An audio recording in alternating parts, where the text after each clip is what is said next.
আসসালামু আলাইকুম। সবাই কি অবস্থা? ভাই ব্রাদাররা সবাই ভালো আছেন?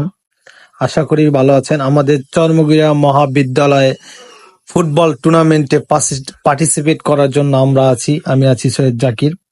আপনাদের মাঝে খেলা তুলে ধরবো এবং আজকে উদ্বোধনী ম্যাচটা অনেক সুন্দর হবে। আকাশটা খুব মধুময় আছে। দর্শক আমাদের মাঠে আস্তে আস্তে চলে আসতেছে, কানায় কানায় ভরে যাবে আমাদের চরমুগিরা মহাবিদ্যালয়ের মাঠটা। তাই আমরা আশা করি আজকে উদ্বোধনী ম্যাচটা খুব ফাটাফাটি হবে, হাড্ডাহাড্ডির লড়াই হবে। আমরা দেখা অনেক মজা পাবো। আজকের ফুটবল টুর্নামেন্টটা খুব ভালোই কাটবে। সবার কাছে দর্শক দেখেন কানায় কানায় আসতেছে, কানায় কানায় ভরে যাবে আমাদের চরমুগিরা মহাবিদ্যালয়ের মাঠে।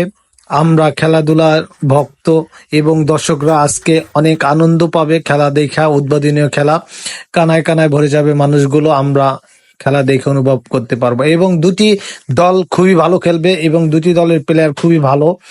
তাই দর্শকদের উদ্দেশ্যে বলছি, আজকে আমাদের খেলাটা দেখে অনেক মজা হবে। এই যে দেখেন খেলা শুরু হয়ে গেছে, রেফারি বাঁশি বাজাচ্ছে, খেলাটা ধীরে ধীরে একটি গুটি গুটি পায়ে চলতেছে এবং সবাই দেখেন দর্শকরা কোথায় কোথায় উঠছে খেলা দেখতে। আর সবাইকে দাওয়াত রইল, আগামীকাল আমাদের 3টা 30 মিনিটে আমাদের খেলা হবে। অবশ্যই দর্শক আপনারা আসবেন। সবাই ভালো থাকবেন, ধন্যবাদ।